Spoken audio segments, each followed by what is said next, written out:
দিনটা ছিল পয়লা বৈশাখ, সবাইকে জানাই শুভ নববর্ষ। তো সন্ধ্যাবেলা আমরা একটু রেডি ফেডি হচ্ছিলাম নতুন জামা প্যান্ট পরে, আর ওরা আমার জামাটা কিছুটা সেম হয়ে গেছিলো।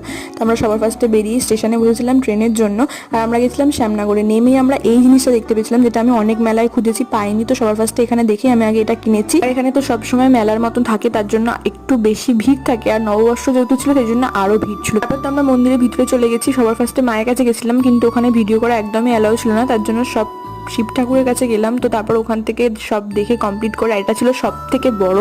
তো তারপরে আমরা দুজন মিলে নমস্কার করে চলে গেছিলাম একটু গঙ্গার পাড়ে বসে আড্ডা দেওয়ার জন্য। আর সেখানে আমরা এই একটা পাকা বুড়িকে দেখতে পেয়েছিলাম, যে একা একাই বকবক করছিল, আর এই ব্যাগটা নিয়ে ওকে আরো বেশি কিউট লাগছিল। তারপর আমরা রোল খেতে চলে এসেছিলাম। রোল কিনে নিয়ে যেতে যেতে দেখলাম আমাদের ট্রেন চলে এসেছিল, তার জন্য আমরা আমাদের ইছাপুরে এসে রোলটা খেলাম। তারপর আমরা সাইকেলে করে চলে এলাম বাড়ি। তো আমাকে নিয়ে চালাচ্ছিল, তারপর তো আমাকে নামিয়ে দিলাম, হাঁটতে হাঁটতে চলে এলাম বাড়ি। তো আমার পয়লা বৈশাখ তো এরকম কাটলো, তোমাদের কেমন কাটলো জানিও কিন্তু কমেন্টে। ওকে, বাই।